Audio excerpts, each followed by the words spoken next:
What's going on, fellow A-plussers? It's your boy Adam Perez. We're back once again with our final Daredevil Born Again review as we're set to go ahead and dive into episodes number 8 and number 9.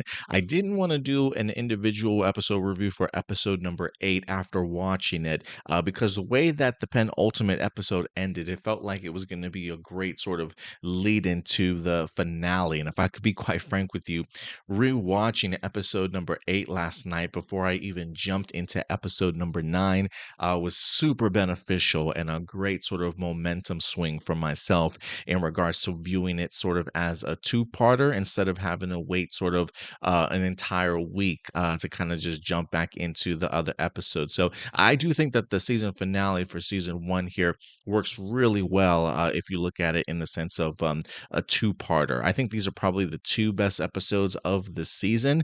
I would say to go along with maybe either episode 2 perhaps, and then maybe it's episode number 4, if I'm not mistaken, where we get to see John Bernthal return as Frank Castle. I think those are some of my favorite episodes of the season by far.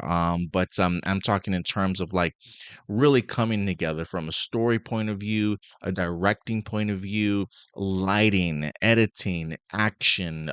These were really monumental last two episodes for this season that I think really worked extremely well. Overall, I gotta say I really enjoyed the season. Definitely felt a little bit roller coaster kind of up and down for me at times. I still stand on the idea that, especially after watching this entire season, I don't think we necessarily needed an episode 5. Honestly, I think you could have really have just told this whole entire show without episode 5. So some hiccups here or there. But as I think about it more, despite how much I certainly enjoyed the show, I also have to take into consideration two things here, right? This feels very much a like a fix-it season. There are definitely elements that you can see were carried on from the original sort of scripts here and there in the sense of trying to make this show better. Um, so when I think of it, I almost feel like season 2 will probably feel significantly different in the sense of not really having any boundaries or being held back because of the fact that season 1 felt more like a rewrite than its own individual original story, if that makes sense.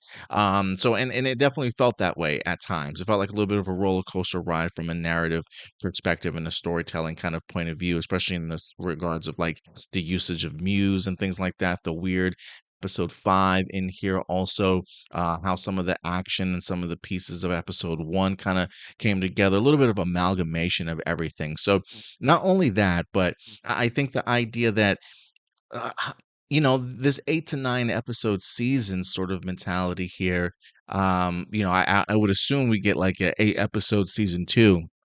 I just don't know if based off of the limited number of episodes that we get in here, if any of these Born Again seasons will ever live up to sort of the Netflix shows that we had, whether that be seasons 1, 2, and for me, 3 continues to be my favorite season of Daredevil out of them all. But I think Daredevil Born Again, based off of the limits that they provide themselves with the number of episodes, while I do think we can get some great stuff out of it, as we certainly did here in Daredevil Born Again, I don't know if it'll ever live up to those previous ones in the sense of depth and true character connection. And I felt like some of that was kind of missing in the show, especially when you don't have a Karen Page, you don't have a Foggy Nelson. And as much as I'm a fan of people of Cherry in here, Kirsten, they don't have that same impact and that same chokehold on the relationship with Matt Murdock to make me truly care about them like I certainly did a Foggy and a Karen. And so, I think, and then again, when you cut these down to 8, 9 episode seasons, you are missing a lot of that. So they can still make great seasons, don't get me wrong. But being able to live up to Netflix, I don't know if I'm gonna hold it to that expectation kind of going forward and really look at Daredevil Born Again sort of as its own type of thing kind of moving forward. But from a season point of view, great stuff. Some mediocre stuff in here, but overall, I had a really good time with this season. I gotta say, episode 9 for me, I thought to get honestly, I thought came together really well. But what I'm realizing the more I think about it is this feels more like a mid-season finale per se than a season finale, because I do feel like there's a lot of open-endedness to the overall Wilson Fisk Wilson Fisk story as mayor. Him with the port and the anti-vigilante crew out there, right? It kind of leaves you a little bit on a. It feels like a cliffhanger in the sense of yes, while we're gonna get season 2 next year and whatnot, it just feels like this is a continuation of the story, not so much wrapping up a full story. So when I look at the end of season 1, I don't look at it as a true season finale. It feels more like a mid-season finale, if that makes sort of any sense there. Whereas I expect when we get into season 2, it's just carrying over this particular story, pushing for the story a little bit more forward until we get maybe a more definitive end to this story at the end of season 2 before we get a whole new arc come season 3 in the future. Luckily for us though, we will not have to wait very long for a season 2 as production is currently already underway, and I do believe the showrunner for the show has mentioned it should be returning March 2026. So hopefully we get back to the concept of yearly seasons for some of our Marvel television shows kind of going forward. But overall, man, I had a good time with this episode and really kind of getting the opportunity to kind of see where our hero finds himself at by the end of this, in the sense of Daredevil now having to go ahead and build his army. I'm kind of hoping that this kind of opens the door, if you will, for something like returning Defenders with maybe some brand new team members. Maybe Jessica Jones comes back. Maybe Luke Cage comes back. I know that actor Finn Jones has been talking about wanting to reprise his role as Iron Fist. Give me another chance, guys. Is his mentality right now. And who knows? Maybe you can add a couple of other people in there. Maybe we get ourselves another White Tiger. Maybe they save the Swordsman. Maybe the Swordsman becomes a part of this Defenders crew, if you will. And maybe a couple other new pieces here and there kind of thrown in. So I definitely do expect the Defenders in some fashion or another to certainly return, but I will be eager to kind of see this team come together as he winds up bringing all together of New York in order to go ahead and face what Wilson Fisk has really turned into an army of his own. Acclimating a ton of power for himself here, bringing things down like a martial law, and really taking the vigilantes kind of off the streets. He's kind of been working towards this, and everything kind of fallen into his favor, if you will. And that's usually like the luck of Wilson Fisk, right? Things kind of just play into his hands, and he takes full advantage of it. But overall, man, I had a great time with episodes number 8 along with episodes number 9. But let's talk a little bit about it here, shall we? Because look, man, I gotta tell you, man. I think out of all of these two episodes combined, the one moment that just lives in my head rent free right now is Wilson Fisk crushing the head of the head detective in charge, the main officer guy. I can't remember his name. Coming to find out that he was going to go ahead and testify or go to the senator and the council and talk to them. I talk to them about the idea of Wilson Fisk, using up all this power, sort of thing, that it's not right. Wilson Fisk found out that this guy was about to snitch, and he used him as an example in the most just barbaric and visceral way I could possibly imagine. It startled me, not like queasy or anything. I didn't scream, but I was like, oh my God, oh my God. I mean, if you thought season 1 of Daredevil, of Kingpin crushing and slamming somebody's head through a car door was something, that pales in comparison to the idea of him literally ripping this man's head apart. I mean, whether it was his scalp and his forehead, pulling it apart, or just rearranging his jaw and just ripping off. I mean, dude, I need to see like a behind the scenes footage or a featurette or something in regards to how they made that come to life, because it was from a makeup special effects sort of perspective. It was unreal. It was like unlike anything I had ever seen before.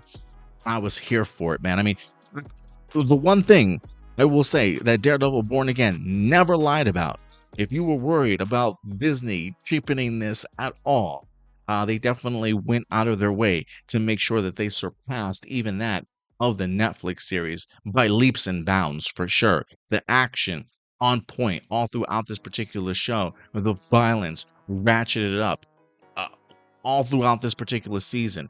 And this was like the coup de grace. This was like the chef's kiss in regards to bringing out the violence of Kingpin, just in a masterful way. Honestly, even like the people that work for him was like, damn, like I'm like even they're scared now. You know what I'm saying? Like talk about sending a message. So incredible stuff.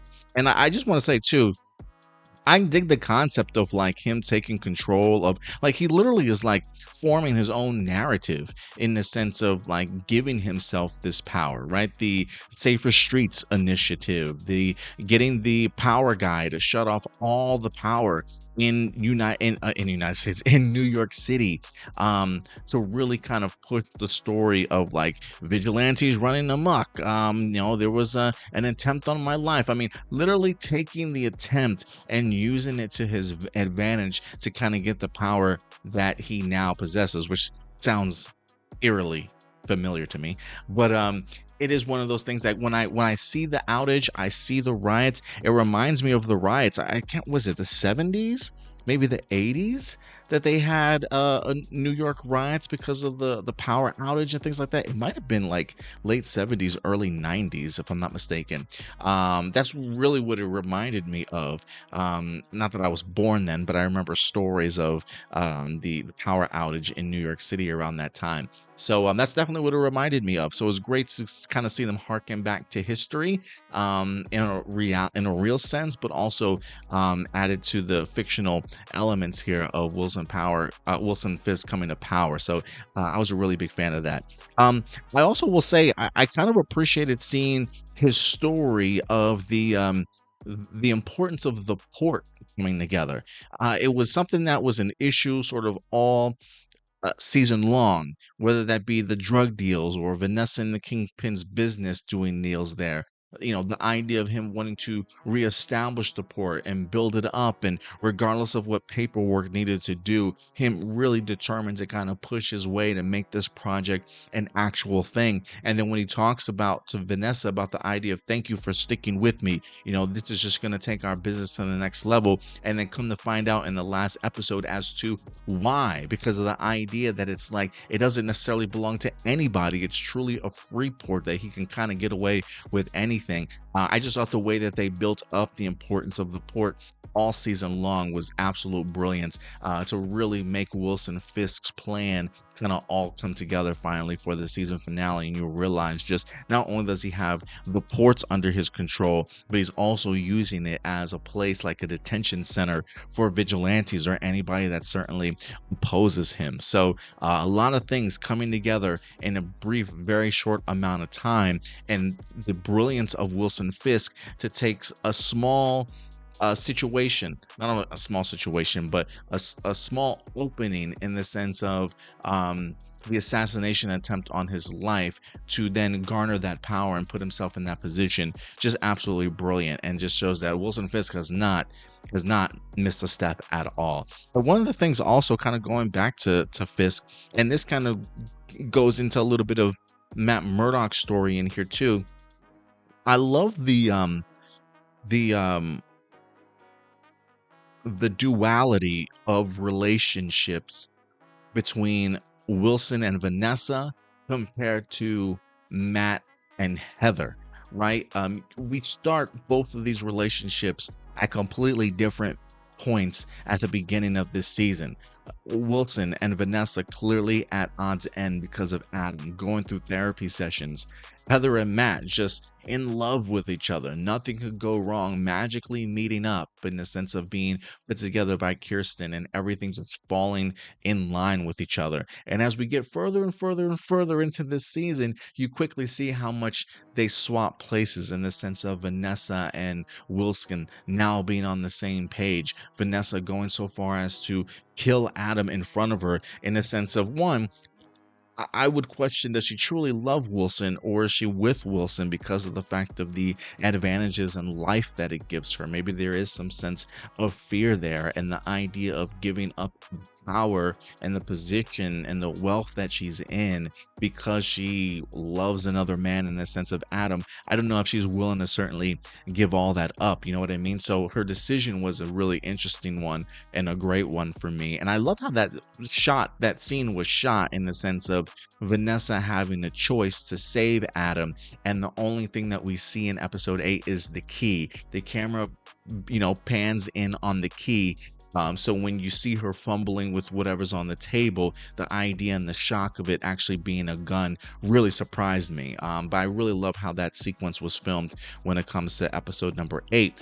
But then we get on the other side, the deterioration of Heather along with Matt in the sense of Matt realizing Kingpin is only using you in the sense of not only for his own narrative about vigilantes, but to get to me. And that's something that we kind of established very early on in this season was like, understand they are only getting therapy sessions from Heather because they know the connection that Heather has to Matt. And I think the fact of the guy coming by Matt's apartment to go ahead and give Heather the invitation certainly speaks volumes in that regards. But to kind of see, especially after the situation with Muse, how quickly that all deteriorates, how far apart these two truly are in the sense of her appreciation for what Wilson is now doing compared to Matt, who clearly knows the truth about him, but clearly because of the fact that he can't give up his identity or tell her who he certainly is, it starts driving a wedge between them two. And despite all the warnings that Matt gives her, despite even the fact that Matt, even as Matt Murdock himself, like Heather should be fully aware as to the odds and the back and forth that these two characters have been through for like all these years and why Matt certainly feels that type of way and certainly for good reason. But the fact that Heather certainly doesn't recognize that or see that, starts thinking that Matt's going off on the deep end. I don't want to say I'm shocked that she winds up aligning herself, but I can easily see how Kingpin, and I think even in today's society, people can very much be easily manipulated to believe a narrative that just does not exist there, and kind of fall prey to people with a lot of power and a lot of money. And Heather winds up fully trusting in regards to that. But the idea of Muse and what happened to her in that intense situation. It's not like Wilson Fisk just came along and like fed her some story and she believed it. She definitely had something traumatizing happen to her that definitely kind of put her on that trajectory to being susceptible to that of what Kingpin was certainly offering. So I just thought the duality of their relationships of Wilson and Vanessa compared to Heather and Matt in here and how quickly things changed throughout the season was really compelling, and I thought really great television, honestly. Also, I do want to talk a little bit about the side characters here. Also, when Karen Page returns, the element and the dynamic of the show just completely changes. You start remembering the old times. You start thinking of Foggy a little bit more. You start thinking of their connections in their past, even the avocados at law sort of thing. You start remembering the feelings, and I think it just adds another layer to Daredevil Born Again that honestly was missing all season long while Karen was off the show. And you can easily see why the idea of the fans not only wanting Karen and Foggy back, but their importance to Matt's life, and what it adds in regards to just story narrative to kind of help an entire season. Because when people like Foggy and people like Karen are not there, and you only have 8 episodes to work with, it's just not enough to give us surface level side characters like a Cherry or like a Kirsten or even like a Josie, if you will, right? Or even like a Heather. We get sort of brief moments. I think for me, maybe Cherry was probably like, was it Cherry? I don't know how you pronounce it. Cherry, maybe.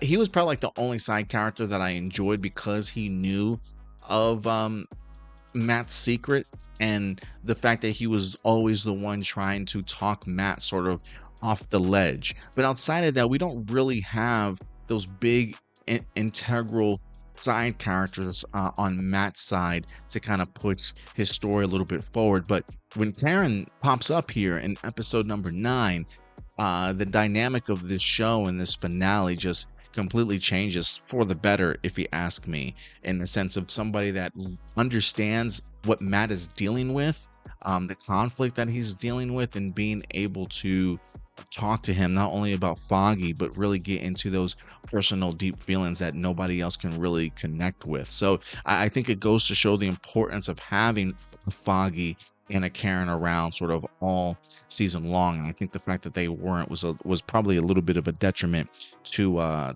this season, honestly. And then of course the return of Punisher, John Bernthal, in this last episode. The fact that they don't miss a beat, that they argue like a married couple in here. The fact I love the line of Frank when he's just like, "Is that your new costume? What are they calling you nowadays? Nightgown man?" Like, my man had me rolling with that one. But I love the chemistry for sure, and the battles, like the sequence of fighting between them and the police officers. I mean, I love the fact that he's like, I'm not gonna play patty cake with these dudes, and he doesn't. I mean, he mows down these men. And Matt can't do anything about it because he realizes he absolutely needs sort of the help. I mean, the action was ruthless, unrelenting. The stabbing of the man, the first gunshot through the window and through the back of the dude's head. I mean, unreal. I mean, even when he puts the guy's head on the ground on the table and he gives like 3 shots to the dome. I mean, it's just out for murder, out for blood. Even the idea of like Punisher going to Kingpin's place at the port or wherever they were at the time to confront the people that were idolizing him and try and mowing down as many of the police officers as he certainly can. Frank Castle gives no F's about these dudes, man, and I absolutely love what John Bernthal is able to channel through the Punisher in here. I love the team up between him and Daredevil, not giving an inch. If I was disappointed in any moment in time in that, though, the revelation of who killed Hector Ayala, I really wish had time to breathe a little bit more, in the sense of like, I still don't think Hector got justice. You know, like, even though the man got his ass beat, it wasn't like pleasing enough to me. Because of the fact that it gets sort of ripped away even from Matt with the grenade and the explosions in his apartment building, and they wind up sort of having the bail. So while it was great that we got the reveal as to who the trigger man was, just a little bit unsatisfying that yes, the man died, but I just don't feel like, I don't want to say I don't feel like, I still don't feel like Hector got his just due. And maybe at the end of the day, the person that will be responsible for that maybe should be Kingpin, and maybe one day he'll pay for that crime of the death of Hector Ayala, even though he's not the trigger man in here. But just kind of unfortunate in that regards. But from a Punisher point of view, man, I cannot wait to see what this Punisher special presentation is going to be like. First off, I think it's completely idiotic that, you know, I thought the season was going to end with Frank in the prison cell at the port. But then we get the post-credit scene of him escaping. First off, put this man in charge of watching these prisoners. Like, aren't you a police officer in some capacity or form? Like, do they just take you off the street and say, "Hey, guard these men," and you have no idea? Like, maybe I shouldn't shake this dude's hand. Like, I understand the fact that you idolize this guy and whatnot, but he literally killed all your men. You literally just spent your half the day beating this man's ass to get him in the cage. Why are you not gonna all of a sudden shake his hand? Like, it didn't make any sense to me from a narrative point of view. But it definitely allows Frank to escape, and what his future is going to be, we'll definitely come to find out in the Punisher special presentation. I am curious as to when that drops. I would assume, if anything, it probably should drop between seasons 1 and 2. Maybe it's something that we get later on this year that we haven't been privy to, like an October or November release. But I am kind of curious as to what he's going to be up to in between here. They did announce a Punisher special presentation. So I am curious, when did that film? Has it filmed at all? When is that going to be released? Because I think it's pivotal in regards to telling that story before we even get into season 2. But I truly have no idea, honestly. But overall, great couple of episodes, enjoyable season finale. Again, felt a little unfinished to me, which is why I kind of refer to it as a mid-season finale, because I think this main storyline just simply continues into season 2. But from that perspective, the dynamic has definitely changed when it comes to New York. Wilson Fisk has a ton more power. Daredevil is his only man, hopefully looking to change that and create an army of New Yorkers. I continue to love the idea that BB York in here is still playing her hand, not just being a tool of propaganda, but also writing articles under other people's names. And Daniel continues to grow on me. He's becoming more and more of a sleazebag that has power and is utilizing it. I really like Daniel as a character in here, and I'm curious to see what he winds up growing into. So a lot of great moving pieces that I hope certainly gets further developed. I don't even think we saw a Bullseye in episode number 9, if I'm not mistaken. I think they're definitely holding him off for more season 2 action in here. But overall, man, enjoyable stuff. Enjoyable season for sure. I had my fun with it. Roller coaster ride, has its ups and downs. By far not a perfect season, but I'd be hard pressed to say that this is much better than I'm sure they were certainly gonna give us, and exceeded a lot of my expectations in certain areas. And I honestly cannot wait for Daredevil Born Again season 2, guys. But look, this is simply my A+ opinions. I want to know yours. What did you guys think? Let me know your thoughts in the comment section box below. But until then, do me a big favor, as always, take care of yourselves, take care of each other, and keep it A+. I'll talk to you guys later. Bye.